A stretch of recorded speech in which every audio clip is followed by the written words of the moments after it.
Hello guys, chemistry फंडा 99 में आपका स्वागत है। मैं निशा और आज हम पढ़ेंगे केमिस्ट्री में आफ-बाओ प्रिंसिपल यानी कि आफ-बाओ नियम। क्या है आफ-बाओ नियम?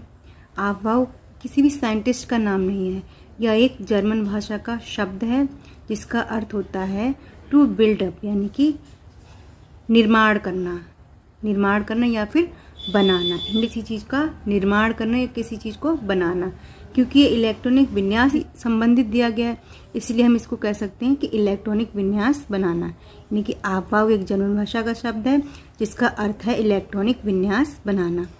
इस नियम के अनुसार इलेक्ट्रॉन उस कक्षक यानी कि ऑर्बिटल्स में सबसे पहले एंटर करता है जिसकी ऊर्जा यानी कि एनर्जी सबसे कम होती है। आफ-बाओ नियम के अकॉर्डिंग इलेक्ट्रॉन सबसे पहले उस कक्षक में प्रवेश करेगा जिसकी ऊर्जा सबसे कम होती। यानी कि जब हम इलेक्ट्रॉनिक विन्यास बनाएंगे, अलग अलग ऑर्बिटल्स में इलेक्ट्रॉन को भरेंगे, तो इलेक्ट्रॉनों को भरने का जो तरीका है वो ये है कि सबसे कम ऊर्जा वाले ऑर्बिटल से सबसे अधिक ऊर्जा वाले ऑर्बिटल्स की तरफ हम इलेक्ट्रॉन को बढ़ते हुए ऊर्जा के क्रम में, यानी कि कम ऊर्जा से अधिक ऊर्जा वाले ऑर्बिटल्स में ऊर्जा के बढ़ते हुए क्रम में हम इलेक्ट्रॉनों को भरेंगे। ये क्या है? आफ-बाओ नियम है। यानी कि in ground state of the atom the orbital are filled in order of their increasing energy. एक ही सबशेल के ऑर्बिटल्स में इलेक्ट्रॉन को कैसे फिल करेंगे ये हुंडे ने बताया था। अलग अलग सबशेल के अलग अलग ऑर्बिटल्स में इलेक्ट्रॉन कैसे भरा जाएगा ये आफ-बाओ का नियम है। ये किसने बताया?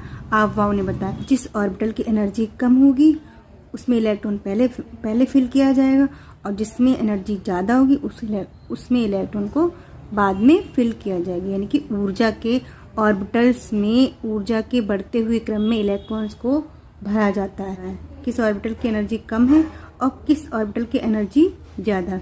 इसके लिए एक और नियम दिया गया है जिसको कहते हैं N+L रूल, यानी कि N+L का नियम। जैसे कि ये क्या है?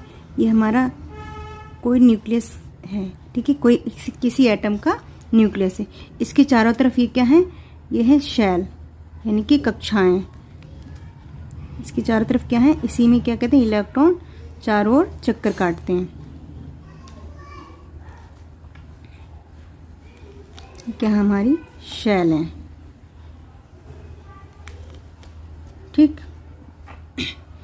ये हमारा कोई एटम का न्यूक्लियस है, ठीक। तो ये फर्स्ट सेल है, ये सेकंड सेल है, ये थर्ड सेल है और ये फोर्थ सेल है। हमें पता है कि लास्ट लेक्चर में भी पढ़ चुके हैं कि फर्स्ट सेल में एक ही सब शेल है, एस सब शेल है। सेकंड में एस और पी दो सब शेल हैं। थर्ड सेल में एस पी और डी तीन सब शेल हैं और फोर्थ में एस पी डी और एफ ये चार सब शेल हैं। आगे भी और एफ के बाद जी एच आ सकता है, लेकिन हमें एफ तक ही पढ़ना है, ठीक। तो हमें ये क्या है? अंदर से बाहर की तरफ ये क्या है? हमारे एनर्जी लेवल्स हैं। क्या है? हमारे एनर्जी लेवल्स या फिर ऊर्जा स्तर हैं। ऊर्जा स्तर, इनको क्या कहते हैं? ऊर्जा स्तर भी कहते हैं, इनको कोश भी कहते हैं और इनको ऑर्बिट भी कहते हैं, ठीक। इसी में क्या हमारे इलेक्ट्रॉन चक्कर काटते हैं। तो इसमें क्या है कि जैसे ये एस ऑर्बिटल है, ये पहला शेल है, इसमें एक ही एस सब शेल है और एस सब शेल में एक ही ऑर्बिटल होता है। तो हमें ये तो पता है कि इसमें भरा जाए, लेकिन सेकंड शेल में देखिए इसमें दो सब शेल है, एक एस और ये पी, ठीक है। थर्ड सेल में एस पी डी ये तीन सब शेल हैं। फोर्थ में एस पी डी एफ चार सब शेल हैं और इनमें ऑर्बिटल्स हैं। सेल सब शेल में बटे होती हैं और सब शेल में ऑर्बिटल्स होते हैं और ऑर्बिटल्स के अंदर इलेक्ट्रॉन भरे जाते हैं, ठीक। आफ-बाओ ने क्या बताया कि ऊर्जा के बढ़ते हुए क्रम में हम इलेक्ट्रॉन्स को ऑर्बिटल्स में फिल करते हैं, ठीक। सबसे फर्स्ट है, इसमें एक ही सब शेल है, ठीक। इसकी एनर्जी हमें मालूम है, इसमें सबसे पहले भर देंगे। लेकिन लास्ट के जो आते हैं ऑर्बिटल्स या सब शेल आते हैं, इसमें देखो इसमें दो सब शेल, इसमें तीन सब शेल, इसमें चार सब शेल में, फोर्थ सेल में चार सब शेल हैं। तो हम इनमें कैसे पता चलेंगे कि किस सब शेल की एनर्जी ज़्यादा है और किस सब शेल की एनर्जी कम है? इस चीज़ को पता करने के लिए एक और नियम बताया गया जिसको कहते हैं N+L रूल। क्या कहते हैं इसको? N+L का रूल, N+L रूल, ठीक है। यहाँ पे N क्या है? N हमारी है प्रिंसिपल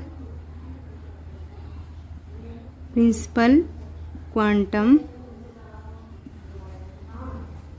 नंबर। ठीक, हमारी क्या है, principal quantum number.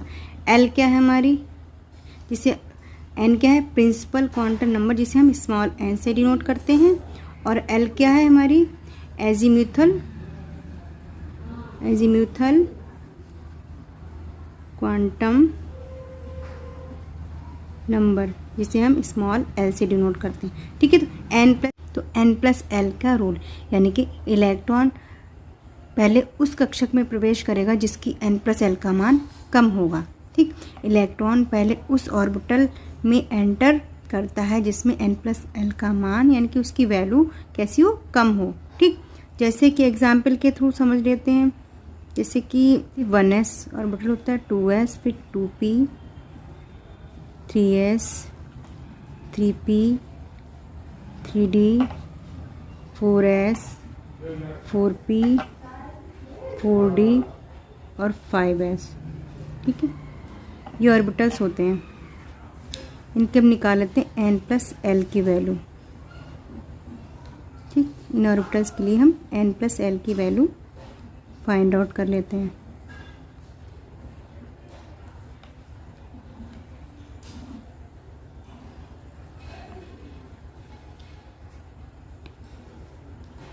One S, इसके लिए ये क्या होता है, ये हमारा प्रिंसिपल क्वांटम नंबर होती है, यानी कि n की वैल्यू होती है। तो n कितना हो गया यहाँ पे 1। और s के लिए क्या होता है, एजीमुथल क्वांटम नंबर।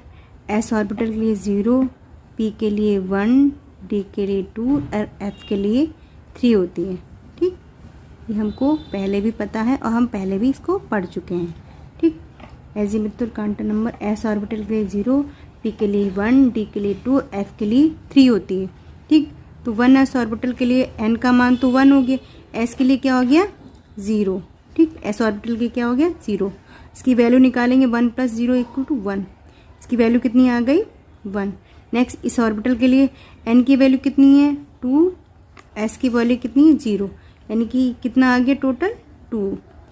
नेक्स्ट 2, अब 2p ऑर्बिटल के लिए देखेंगे तो इसके लिए n की वैल्यू है 2। ये जो हमारा आगे नंबर लिखा हो तो ये हमारा शेल नंबर होता है और ये हमारी प्रिंसिपल क्वांटम नंबर होती है। और p के लिए क्या होता है, p के लिए एजीमुथल क्वांटम नंबर का मान होता है 1। तो 2 प्लस 1 यानी कि कितना आ गया 3। नेक्स्ट यहाँ पे देखेंगे, इन दोनों में देखिए। ठीक, इन दोनों में क्या है, इसकी एनर्जी, इसके लिए n का मान, n प्लस एल का मान कितना है 1 और इसके लिए n प्लस एल का मान कितना आया 2। यानी कि इन दोनों में किसकी एनर्जी कम है, इस वाले ऑर्बिटल की, यानी कि 1s ऑर्बिटल की एनर्जी कम है और इलेक्ट्रॉन सबसे पहले किस में फिल होगा, 1s ऑर्बिटल में फिल होगा। उसके बाद 2s ऑर्बिटल में इलेक्ट्रॉन फिलिंग होगी। नेक्स्ट इसके लिए देखो 3 आ गया, इसके लिए देख लेते हैं 3, इसके लिए n का मान 3 है और s का मान कितना है 0। यहाँ पे कितनी वैल्यू आई है 3। ऐसे 3p के लिए दिखा लेते हैं, यहाँ पे 3 और प्लस ये 1 यानी कि 4। 3d के लिए 3, n का मान 3 और d के लिए एजीमुथल क्वांटम नंबर का मान होता है 2। तो यहाँ पे 2 डाल दी, कितना आ गया 5। ऐसे 4s के लिए यहाँ पे n का मान 4 है और s का मान 0 यानी कि 4 आ गया। नेक्स्ट यहाँ पे 4p में n का मान 4 और p का मान 1 यानी कि 5 आ गया। टोटल कितनी n प्लस l की वैल्यू कितनी आ गई 5। 4d में देखेंगे, n का मान है 4 प्लस d का मान है 2, तो यहाँ पे भी कितनी वैल्यू आ गई इसकी 6 वैल्यू आ गई। नेक्स्ट 5s में देखेंगे, n की वैल्यू 5 है और s की वैल्यू कितनी है 0। Azimuthal quantum number for s के लिए कितना होता है 0। यहाँ पे कितनी वैल्यू, इसकी वैल्यू डाल दी, यहाँ पे कितना आ गया 5। ठीक, तुम देख लेते, इन दोनों में हमने देख लिया, कंपेयर कर लिया कि इन दोनों में यहाँ पे n प्लस एल का मान 1 है और यहाँ पे n प्लस एल का मान 2 है। जिसका मान कम है उसकी एनर्जी कम और उसमें ही इलेक्ट्रॉन सबसे पहले फिल किया जाएगा। ठीक है, तो सबसे पहले इलेक्ट्रॉन 1s में जाएगा, उसके बाद ही 2s में जाएगा। नेक्स्ट 3p में देखते हैं, 3p में वैल्यू कितनी आई 3 और 3s में यहाँ पे n प्लस एस का मान कितना है 3 और यहाँ पर भी 3s में भी, यानी कि 2p में n प्लस एल का मान है 3 और 3s में भी n प्लस एल का मान है 3। यानी कि जब यहाँ पे दोनों में n प्लस एल का मान सेम हो, यहाँ पे तो सेम है, ठीक है, तब क्या करेंगे,